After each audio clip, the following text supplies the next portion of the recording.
जय हिंद दोस्तों, आप सबका स्लीपी क्लासेस में बहुत बहुत स्वागत है। मैं उम्मीद करता हूं आप बहुत बढ़िया होंगे। आज है 21 अप्रैल और दोस्तों आज हम 3 एडिटोरियल्स डिस्कस करेंगे आज के डिस्कशन और एनालिसिस में। तो दोस्तों 2 आर्टिकल्स हम डिस्कस करेंगे गवर्नमेंट पॉलिसीज एंड इंटरवेंशन से रिलेटेड, GS2 का कंपोनेंट है। एक आर्टिकल इंडियन एक्सप्रेस में आया है, फ्रीबीज के बारे में यहाँ पे बात की जा रही है। इलेक्शन से पहले बहुत सारे जो पार्टीज हैं, पॉलिटिकल पार्टीज हैं, वो बहुत सारी बड़े बड़े दावे करते हैं कि फ्री में बिजली देंगे, पानी देंगे, एक्सेट्रा एक्सेट्रा। तो बड़ा अच्छा आर्टिकल है जो कि NK सिंह ने लिखा है, इंडियन एक्सप्रेस में आया है। एक आर्टिकल हम डिस्कस करेंगे unfounded apprehensions about this act, जो क्रिमिनल आइडेंटिफिकेशन बिल है। अब वो एक्ट बन चुका है, प्रेसिडेंट ने इस बिल को अपना सेंड दे दिया है। अब इसमें ये जो आर्टिकल है यहाँ पे इस बिल के बारे जो चिंताएं पहले जताई गई थी, जो एप्रीहेंशंस पहले जताई गई थी, तो यहाँ पे जो कॉलमनिस्ट है NK विज, वो कह रहे हैं कि इतना भी इसमें घबराने वाली बात नहीं है। कई सारे ऐसे प्रोविजंस हैं इस बिल में जो कि बहुत प्रोग्रेसिव हैं, ठीक है। और एक आर्टिकल जो हम डिस्कस करेंगे साइंस एंड टेक्नोलॉजी से रिलेटेड, पीटर रोनाल्ड डिसूजा ने आर्टिकल हिंदू में लिखा है, when the stars come out. तो जेम्स वेब स्पेस टेलीस्कोप है, उसके बारे में डिस्कस करेंगे। चलिए दोस्तों, शुरू करने से पहले एक जरूरी इंफॉर्मेशन आपको देना चाहते हैं कि हमारे सारे प्रीलिम्स के जो भी हमारे कोर्सेज हैं प्रीलिम्स के 2022 के, उन सब पे फ्लैट 50% ऑफ है। उनको अवेल अगर आप करना चाहते हैं सॉफ्टवेयर को, तो जो कूपन कोड रहेगा वो रहेगा ऑफ 50। तो दोस्तों इसको अवेल करिए, प्रीलिम्स का टाइम बहुत कम रह चुका है, तो इस वक्त क्विक रिवीजन करने का टाइम है। और क्योंकि रिवीजन की बात हो ही रही है, तो दोस्तों अगर आप 5 फुल लेंथ टेस्ट भी लिखना चाहते हैं, राइट, अपनी तैयारी को थोड़ा चेक करना चाहते हैं कि आपकी तैयारी किस दिशा में जा रही है, तो ये जो हमारे 5 FLTs हैं स्पेशली डिजाइन फॉर प्रीलिम्स 2022, इस पे भी 50% ऑफ है। तो ये 1000 रुपए के थे, अब कितने के हैं? 499 के हैं। इसके लिए भी जो कूपन कोड रहेगा, अगर आपने ये 5 फुल लेंथ टेस्ट अवेल करने, इसके लिए भी कूपन कोड ऑफ 50 रहेगा। और दोस्तों एक और इन्फॉर्मेशन, तो संडे आ रहा है, संडे को ज्योग्राफी का प्रीवियस ईयर क्वेश्चन का मैराथन सेशन होगा, ऑनलाइन भी होगा, ऑफलाइन भी होगा। Shraddha ma'am previous year questions discuss करेंगे ज्योग्राफी में, खास करके जो पिछले 10 ईयर्स में क्वेश्चंस आए हैं UPSC के एग्जाम में। और दोस्तों अगर आप आना चाहते हैं हमारे ऑफिस में, आप ट्राई सिटी में रहते हैं, चंडीगढ़ के आसपास कहीं रहते हैं, तो ये मोर देन वेलकम, ये हमारा एड्रेस है। और अगर आपने ऑफलाइन आना है, अगर हमारे ऑफिस में आने कुछ उसके बारे और इन्फॉर्मेशन चाहते हैं, दिए गए नंबर पर कॉल कर सकते हैं। चलिए दोस्तों शुरू करते हैं। In a free fall, written by NK Singh, chairman रह चुके हैं 15th फाइनेंस कमीशन के। अब ये कहते हैं कि देखिए जी, अब यहाँ पे अब स्पेशली अगर हम पंजाब हरियाणा की बात करें, अभी पंजाब में सरकार आई है आम आदमी पार्टी की। चलो सरकारें आती जाती रहती हैं, आम आदमी पार्टी हो, कांग्रेस हो, BJP हो, अकाली दल पार्टी हो, या कोई भी रीजनल पार्टी हो, लेकिन हर एक पॉलिटिकल पार्टी का इलेक्शन से पहले बहुत बड़े बड़े टॉल क्लेम्स करते हैं कि जी हम आ जाएंगे तो आपको फ्री में बिजली देंगे, फ्री में पानी देंगे। देखिए अब ये बात समझनी तो जरूरी है। 2 तरह की चीजें होती है, एक तो होती है मेरिट गुड्स। देखिए अगर आप स्कूल बना रहे हैं, हॉस्पिटल्स बनवा रहे हैं, लाइब्रेरीज बना रहे हैं, म्यूजियम्स बना रहे हैं, ये ओपन फॉर पब्लिक है। अब आप लाइब्रेरी में जाते हैं या आप म्यूजियम में जाते हैं तो आपको पैसे तो नहीं देने पड़ते हैं, फ्री फॉर ऑल है, ठीक है।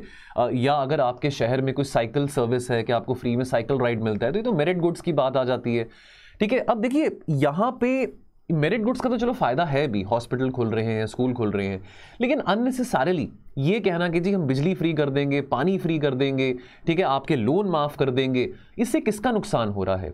क्या फिस्कल कंसोलिडेशन नाम की कोई चीज़ नहीं होती है? फिस्कल प्रूडेंस नाम की कोई चीज़ नहीं होती है?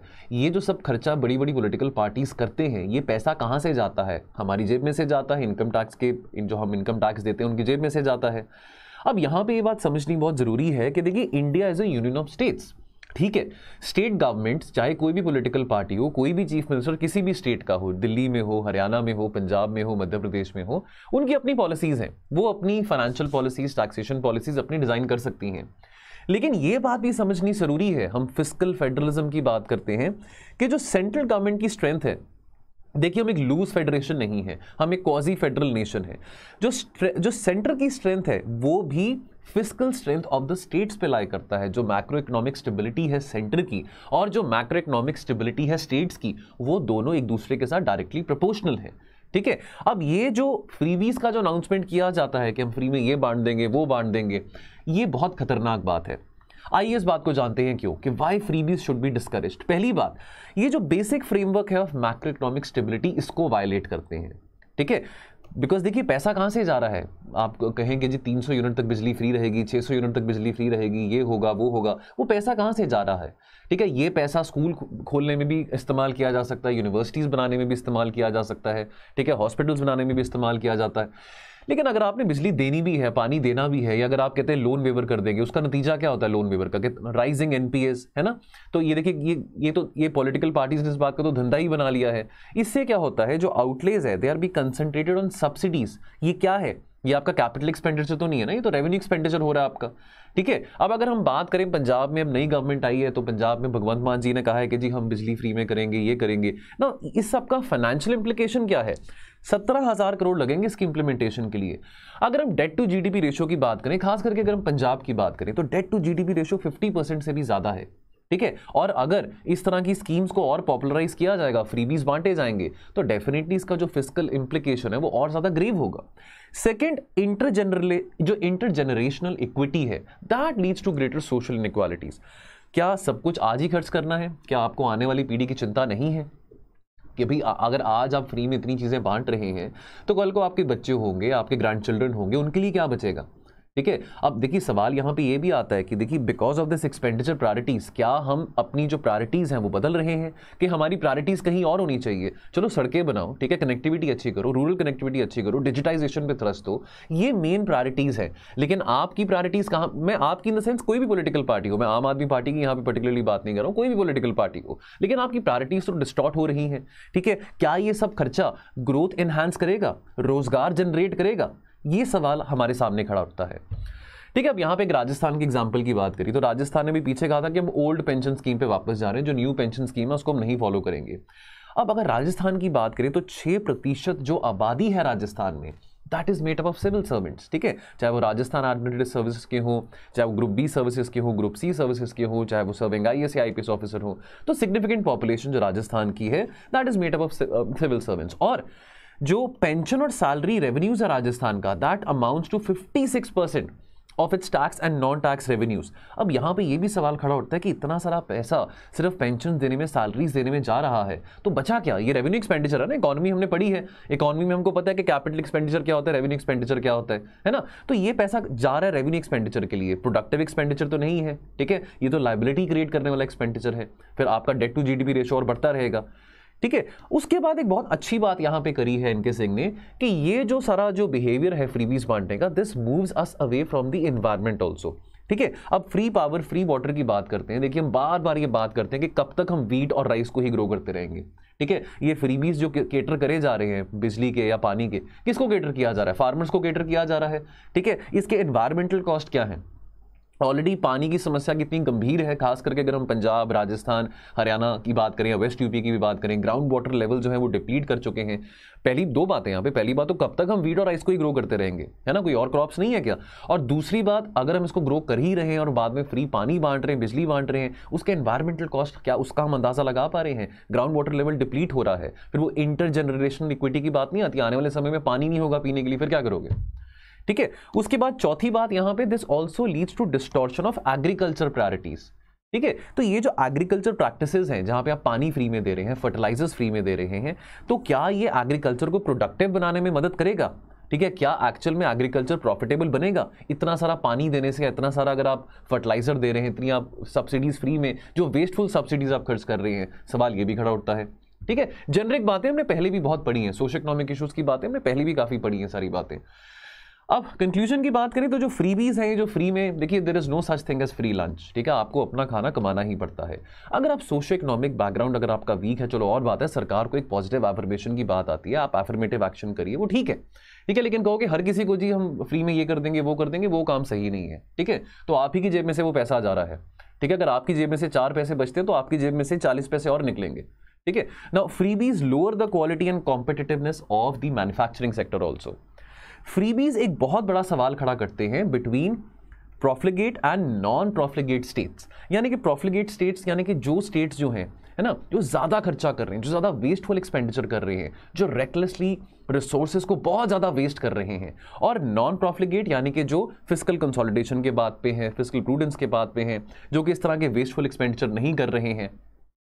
तो यहां पे ये सवाल खड़ा उठता है कि हर वक्त सेंट्रल गवर्नमेंट को बेल आउट क्यों करना पड़े? तो जो स्टेट्स डेलिबरेटली इस तरह की पॉपुलर स्कीम्स चला रही हैं, फिस्कल प्रूडेंस को मद्देनजर ना रखते हुए, फिस्कल कंसोलिडेशन को मद्देनजर ना रखते हुए, तो क्यों ना उनको बैंकरप्ट डिक्लेयर किया जाए, बजाय कि हर वक्त सेंट्रल गवर्नमेंट उनको बेल आउट करे, ठीक है। अब पंजाब के ऊपर भी बहुत कर्जा है, बहुत सारी और भी स्टेट गवर्नमेंट्स जिनके ऊपर बहुत सारा कर्जा है, वो जो कर्जा है वो बढ़ ही जा रहा है इतने सालों से, ठीक है। तो why should always the cent, तो यहाँ पे एनके सिंह ने एक सवाल खड़ा करा है, व्यूज हैं, देखिए हर किसी के व्यूज हैं, है ना, हमको उनके व्यूज पसंद आ सकते हैं, नहीं भी आ सकते हैं, हमारा काम है डिस्कस करना। अब उनके व्यूज हैं कि ऐसा क्यों होता है कि हर वक्त फिर स्टेट गवर्नमेंट सेंट्रल गवर्नमेंट के पास हाथ जोड़ के जाते हैं कि जी हमको बचाओ, हमको बेल आउट करो। आपकी पॉलिसीज, आपकी इकोनॉमिक पॉलिसीज ही जब साउंड नहीं है, वाइज नहीं है, मोहम्मद बिन तुगलक टाइप आप पॉलिसीज फॉलो कर रहे हैं, तो क्यों आपको बचाया जाए। तो बात यहां पे समझने वाली ये भी आती है, हम कॉम्पिटिटिव, देखिए तो कोऑपरेटिव फेडरलिज्म की बात करते हैं, तो यहां पे कॉम्पिटिटिव फेडरलिज्म की भी बात आती है। तो जो स्टेट्स हैं जो कि प्रोग्रेसिव पॉलिसीज फॉलो कर रहे हैं, साउंड इकोनॉमिक पॉलिसीज के बेस्ड पे वो पॉलिसीज बना रहे हैं, तो उनको शाबाशी भी मिलनी चाहिए, ठीक है। आफ्टर ऑल क्या हमने रेस टू बॉटम करना है कि रेस टू एफिशिएंसी करना है। सो वी ऑल, हमारी जो सारे के सारे जो राज्य सरकारें हैं, ठीक है, तो we all must strive for race to efficiency through the laboratories of democracy and sanguine federalism, ठीक है। तो इस तरह का जो फ्रीबीज वाला कल्चर है ये अच्छा नहीं है। ये जो फ्रीबीज वाला कल्चर जो ज्यादा प्रमोट किया जाता है, this is a clear cut race to the bottom and this is not at all a road to the efficiency और any kind of economic prosperity. चलिए दोस्तों, आगे बढ़ने से पहले एक और इन्फॉर्मेशन आपको देना चाहते हैं। तो हमारा topper 200 special batch mentorship by selected candidates का एक स्कॉलरशिप टेस्ट रहेगा, राइट। ये इस वीकेंड पे है 23 एंड 24 अप्रैल को। इस टेस्ट में अगर इसके फीचर्स में बताऊं, इसमें 50 ऑब्जेक्टिव क्वेश्चंस रहेंगे और 10 आपके सब्जेक्टिव क्वेश्चंस रहेंगे। इसमें जो भी टॉप 5 कैंडिडेट्स होंगे उनको 100% स्कॉलरशिप मिलेगा, यानी कि बिल्कुल फ्री ऑफ कॉस्ट हमारे कोर्सेज मिलेंगे। और जो नीड बेस्ड स्कॉलरशिप है, यानी कि जो सोशियो इकोनॉमिक वीकर बैकग्राउंड से आते हैं, उनको 25% स्कॉलरशिप मिलेगा, वो बच्चे जो कि टॉप 100 में आए हैं, ठीक है। सो दोस्तों, इसमें आपको एक बहुत एसेंशियल फीचर है कि आपको मेंटरशिप, अब इस पर्टिकुलर कोर्स में आपको पर्सनल मेंटरशिप मिलेगी बाय द सिलेक्टेड कैंडिडेट्स जो कि already serving IAS, IPS, IRS officers है, ठीक है। तो उसको एनरोल करने के लिए आप दिए गए नंबर पे कॉल कीजिए, फटाफट एनरोल कीजिए। वीकेंड बिल्कुल सामने ही आ गया, तो 23 एंड 24 अप्रैल को ये टेस्ट होगा। चलिए, और दोस्तों हमारे कुछ और इनिशिएटिव्स हैं फॉर जनरल स्टडीज, तो इसके बारे में इन्फॉर्मेशन आप देखना चाहते हैं, अगर आपको इंटरेस्ट है इन कोर्सेज में, तो हमारे डिफरेंट टाइप ऑफ कोर्सेज हैं। एक तो हमारा कंटेंट प्लस टेस्ट सीरीज वाला कोर्स है, तो आपको सिर्फ कंटेंट चाहिए, और ये कंटेंट प्री और मेंस दोनों को कैटर करेगा। तो आप कहते हैं कि जी मेरे को सिर्फ कंटेंट चाहिए और मेरे को सिर्फ टेस्ट सीरीज चाहिए और मेरे को आंसर इवैल्यूएशन नहीं कराना, मेरे को कोई पर्सनल मेंटरशिप नहीं चाहिए, तो आप ये वाला कोर्स ले सकते हैं, 11,999 का है। अगर आपको content plus test series plus answer evaluation का कोर्स चाहिए, तो ये वाला कोर्स अवेलेबल है 14,999 का। और अगर आपको कंटेंट भी चाहिए है फॉर प्री एंड मेंस, अगर आपको आंसर इवैल्यूएशन भी चाहिए, पर्सनल मेंटरशिप भी चाहिए, तो ये वाला कोर्स आप अवेल कर सकते हैं। आप देख लीजिएगा, अगर आपको अच्छा लगे। इसमें इजी EMI ऑप्शंस भी हैं, तो इसके बारे में इन्फॉर्मेशन लेने के लिए इस नंबर पे कॉल करके आप पता लगा सकते हैं। चलिए बढ़ते हैं अगले आर्टिकल के towards unfounded apprehensions about this act. अब ये RK विज ने लिखा है, मैंने शुरू में शायद NK विज कह दिया था, RK विज ने लिखा है। RK Vij former special DG रह चुके हैं छत्तीसगढ़ पुलिस में, बहुत वरिष्ठ IPS ऑफिसर हैं। अब देखिए, हमने क्रिमिनल प्रोसीजर आइडेंटिफिकेशन बिल को लेकर कुछ बातें करी थी। अगेन व्यूज हैं, आर्टिकल्स हैं, हर किसी के अपने व्यूज होते हैं, हर किसी के अपने ओपिनियंस होते हैं। जो हाल ही में जो हमने क्रिमिनल प्रोसीजर आइडेंटिफिकेशन बिल को लेकर जो बातचीत करी थी, वहां पे थोड़ा क्रिटिसिज्म था, ठीक है। वहां पे ऑपोजिशन पार्टी ने भी एक चिंता प्रकट करी थी कि ये अटैक ऑन प्रिवेसी है ना, फिजिकल और बायोलॉजिकल सैंपल्स इकट्ठे किए जा रहे हैं, पुलिस इस बात का मिसयूज कर सकता है, डिस्क्रिशनरी पावर जो है वो ज्यादा वाइडन हो जाएगी, एटसेट्रा एटसेट्रा। इस आर्टिकल में ऑपोजिट बात करी गई है ना। तो देखिए, कोई भी हमारे पास इशू आता है सामने, हिजाब का इशू हो या कोई बिल का इशू हो, तो दोनों तरह के व्यूज हमको पढ़ने चाहिए। ओपिनियनेटेड होना जरूरी बात है, दोनों व्यूज पढ़े ना, दोनों ओपिनियंस हम समझें, ताकि हम एक वेल बैलेंस्ड अप्रोच के साथ हम आंसर कर सकते हैं, है ना। हमको क्रांतिकारी तो नहीं बनना, ठीक है, रेवोल्यूशनरी बन के तो नहीं हमने आंसर राइटिंग करनी है, वेल बैलेंस्ड अप्रोच बहुत जरूरी है। अब यहाँ पे जो कॉलमनिस्ट हैं वो ये कहते हैं कि भी इतना बुरा भी नहीं है ये बिल, इसमें कोई इतना अटैक टू जो प्रिवेसी वाली जो बात जो कि लोगों ने प्रकट करी है, कुछ लोगों ने, कि इतनी इसमें प्रिवेसी की अटैक वाली बात भी नहीं है, काफी प्रोग्रेसिव बिल है। ऑन दी कॉन्ट्ररी, इसमें कुछ ऐसी बातें हैं कि भाई आप कैसे साइंस को लेवरेज कर सकते हैं, टेक्नोलॉजी को लेवरेज कर सकते हैं। आज के टाइम पे देखिए, जो क्रिमिनल्स हैं, ऑर्गेनाइज्ड क्राइम की बात होती है, आज के टाइम पे जो क्रिमिनल्स हैं, टेररिस्ट हैं, वो पुलिस से, आर्मी से 2 कदम आगे बढ़ते हैं। तो बहुत जरूरी है कि नए टूल्स के थ्रू, नए इन्वेस्टिगेशन टेक्निक्स के थ्रू हम चीजों का पता लगा सकें, फिजिकल बायोलॉजिकल सैंपल्स इकट्ठा कर सकें। अब चलिए इस बात को समझते हैं कि वो ये क्या कह रहे हैं। देखिए, पहली तो ये बात है कि जो बिल था, अब इसको प्रेसिडेंशियल असेंट मिल चुका है, तो ये भी एक्ट बन चुका है, ठीक है। अभी हाल ही में 2 दिन पहले ही प्रेसिडेंट ने इसको साइन कर दिया था, अब ये एक्ट बन चुका है। अब जो एलिगेशन है कि ये जो एक्ट है जी, ये अनकॉन्स्टिट्यूशनल है, ठीक है। ये जो एक्ट है, ये हमने पहले भी पढ़ा था, ये एक्ट किसको रिपील कर रहा है? आइडेंटिफिकेशन ऑफ प्रिजनर्स एक्ट को, जो कि 102 साल पुराना एक्ट है, 1920 का। ठीक है। अब इसका जो स्कोप है, जो अगर हम आईपी एक्ट की बात करें, आइडेंटिफिकेशन ऑफ प्रिजनर्स एक्ट की बात करें, इसका स्कोप लिमिटेड था ऑन रिकॉर्डिंग फिजिकल मेजरमेंट्स। देखिए अब ये 102 साल पुरानी बात है, अंग्रेजों के ज़माने की बात है। उस टाइम पे इस तरह की टेक्निक्स नहीं थी बायोलॉजिकल सैंपल्स को इकट्ठे करने की। उस टाइम पे जो फिजिकल आपके सैंपल्स होते हैं, फिंगरप्रिंट्स हो गया, फुटप्रिंट्स हो गया, यहीं तक सीमित थी, है ना।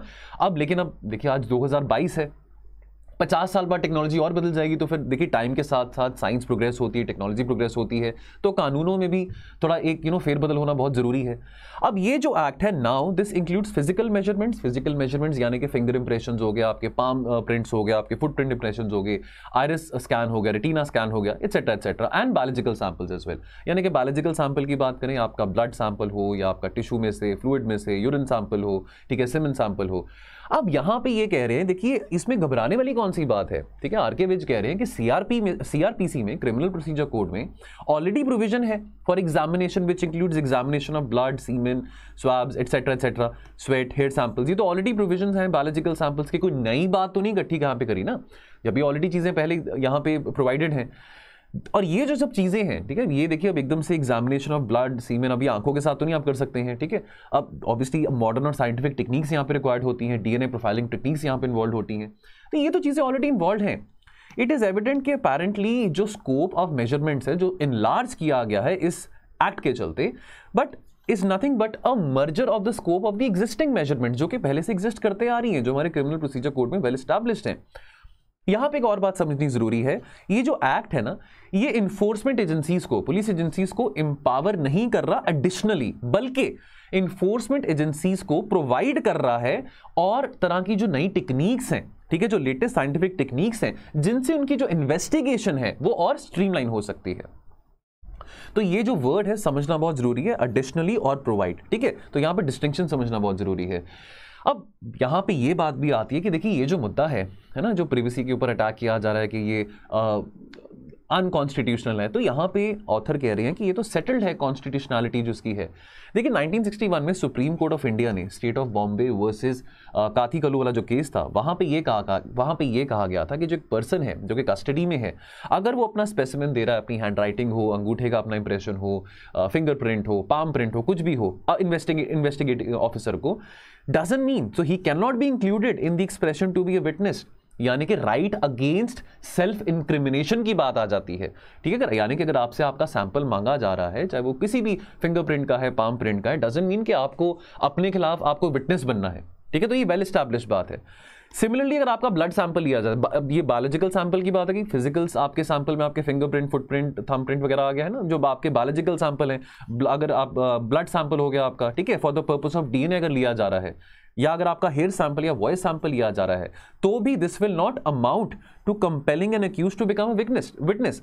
तो अगर जो आपका इन्वेस्टिगेटिंग ऑफिसर है, अगर आपसे वो ब्लड सैंपल आपका मांगता है, ठीक है, अपने डीएनए टेस्ट के लिए हेयर सैंपल मांगता है, तो डजंट मीन कि वो आपको वो मजबूर करेगा, डजंट मीन कि आपको एक ऑब्लिगेशन है कि आपने अपने खिलाफ ही विटनेस खड़े होना है, नहीं, ठीक है। और अगर हम बात करें जो लेटेस्ट साइंटिफिक टेक्निक्स हैं, ठीक है, नार्को एनालिसिस की बात करें, पॉलीग्राफी की बात करें, ब्रेन फिंगरप्रिंटिंग की बात करें, तो सुप्रीम कोर्ट ने यहां पे भी कहा था, सुप्रीम कोर्ट ने Selvi versus state of Karnataka 2010 में यह भी कहा था कि यहां पे supreme court held them to be testimonial compulsions, की यानी कि अगर ये भी आपके कंसेंट के बिना कंडक्ट किए जा रहे हैं तो वो अलाउड नहीं है। इवन अगर आपका narco analysis, polygraphy, brain fingerprinting हो रहा है तो वो आपके कंसेंट के बिना नहीं हो सकता, that is prohibited under article 20 clause 3 of the constitution. Right against self incrimination की बात यहां पे आती है, वर्ड नोट डाउन कर लेना, self incrimination.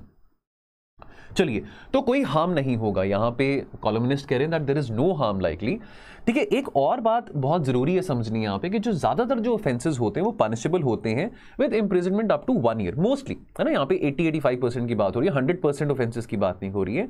And imprisonment up to 1 year are non cognizable.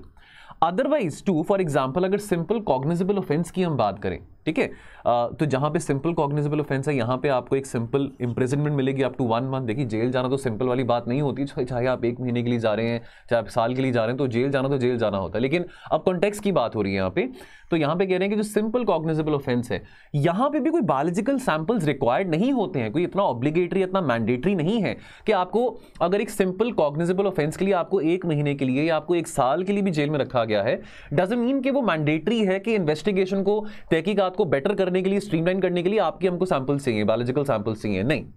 ठीक है, फिजिकल मेजरमेंट से भी काम चल जाता है, आपके फिंगरप्रिंट से, पाम प्रिंट से, वहां पे भी काम चल जाता है। तो यहां पे यही बात आती है कि बार बार जो क्रिटिक्स इस बिल को लेके कह रहे हैं कि जी लोगों की प्राइवेसी के ऊपर अटैक है, अनकॉन्स्टिट्यूशनल है, तो यहां पे कॉलमनिस्ट कह रहे हैं कि ये सब जो क्लेम्स है बिल्कुल बेबुनियाद है।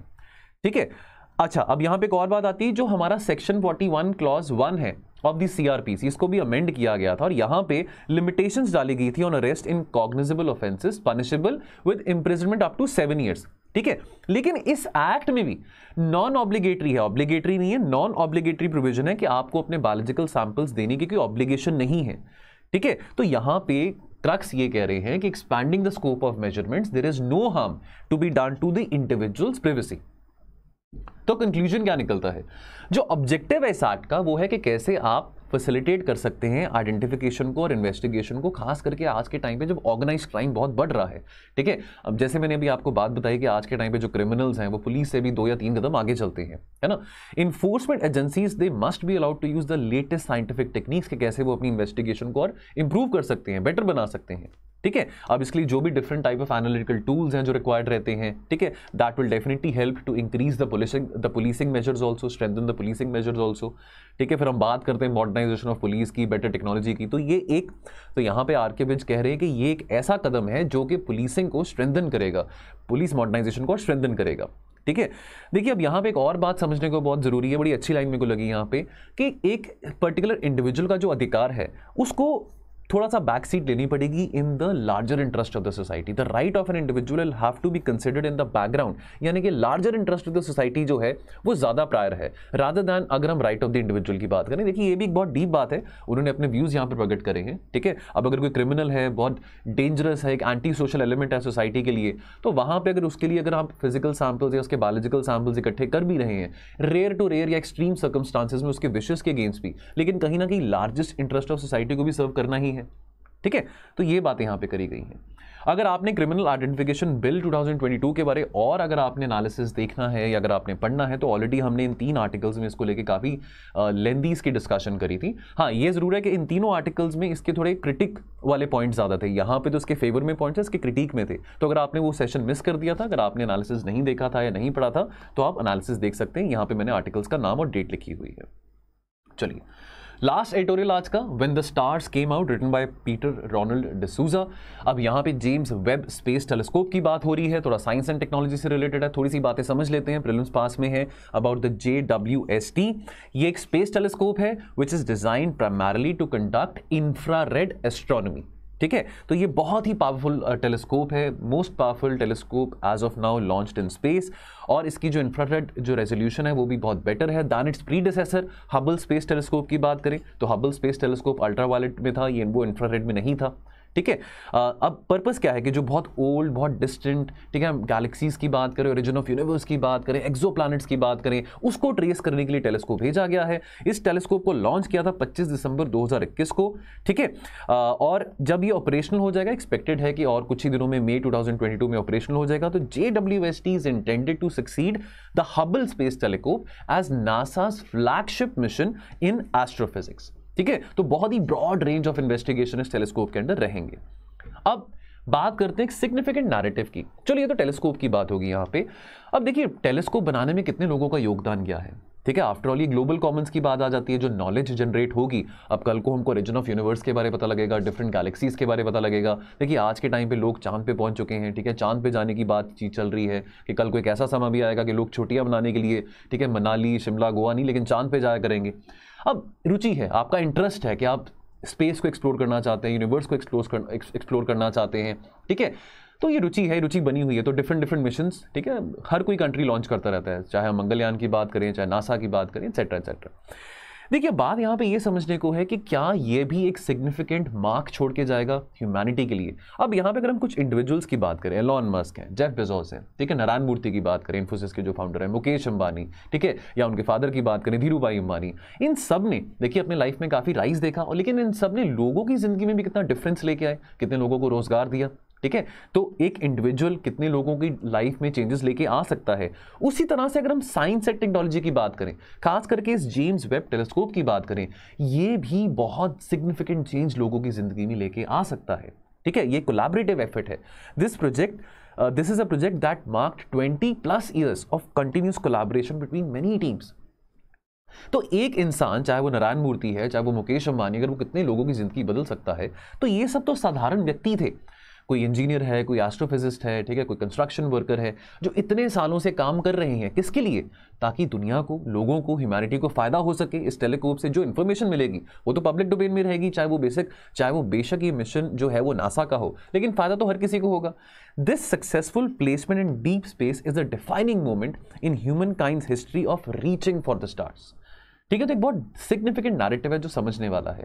अब मेकिंग द टेलीस्कोप की अगर हम बात करें, देखिए ये टेलीस्कोप इमेजिन किया गया था by its initiators as the coming together of many best cutting edge technologies, ठीक है। अब ये जो टेलीस्कोप है, this will give us knowledge about the origins of the universe. देखिए कितनी इंटरेस्टिंग बात रहने वाली है, ठीक है। और भी बहुत सारी टेलीस्कोप्स हैं और भी बहुत सारी सी सैटेलाइट्स हैं जो कि हमको यूनिवर्स के ओरिजिन के बारे में इंफॉर्मेशन देती है। हमने पढ़ी है साइंस में, ज्योग्राफी में, ठीक है। लेकिन यहाँ पे एक और हमको इनहांस्ड इंफॉर्मेशन मिलेगी। अब इससे पहले जो हबल टेलीस्कोप था, that work largely in the ultraviolet and the visible light range. जो हमारा जेम्स टेलीस्कोप है, this will work in the infrared spectrum, which will allow us to stare into the beginnings of the cosmic dawn, which is a period not 2 years back और 25 years back, but 250 million years after the big bang, ठीक है। तो ये project हमको समझने में कोशिश करेगा, हमको समझाने में कोशिश करेगा गैलेक्सीज कैसे बनती हैं, कैसे इवॉल्व होती हैं, डार्क मैटर के बारे में हमको पता लगेगा, एक्सो प्लैनेट्स के बारे। तो अगर आप ये वीडियो देख रहे हैं तो एक आपको छोटा सा होमवर्क दे रहा हूं, एक्सो प्लैनेट्स क्या होते हैं जी, मेरे को कमेंट सेक्शन में बताइए, व्हाट आर एक्सो प्लैनेट्स, ठीक है, ठीक है। और कैसे हम अपने कैप्चर कर सकते हैं image of the planets in our solar system, et cetera et cetera. तो ये सब चीज़ों की इन्फॉर्मेशन हमको इस टेलीस्कोप के थ्रू मिलने वाली है। तो यहाँ पे बात आती है कोलैबोरेटिव साइंस की। तो देखिए, अब ये ambition of the project was to understand the origin of the universe and our place in it, कि हम कहाँ पे स्टैंड करते हैं। तो ये तो एम्बिशन था, लेकिन जो एग्जीक्यूशन ऑफ द प्रोजेक्ट था, that was a stellar product of collective endeavour. तो कोलैबोरेटिव साइंस की यहाँ पे बात आ जाती है।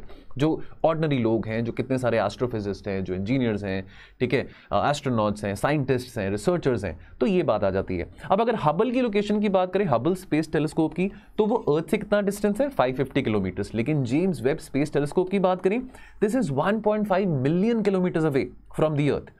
ये सैटेलाइट लॉन्च, जैसे अभी हमने डिस्कस किया था, 25 दिसंबर 2021 को किया गया था। तो करंट अफेयर्स में भी रहा है, तो जरूरी है ना, इसके बारे में पढ़ जरूर लेना इसको। ये जॉइंट प्रोजेक्ट था। अगेन थोड़ी प्रीलिम्स ओरिएंटेड बात, यहाँ पे फैक्चुअल बात आ जाती है। Joint project by NASA, European space agency and the Canadian space agency.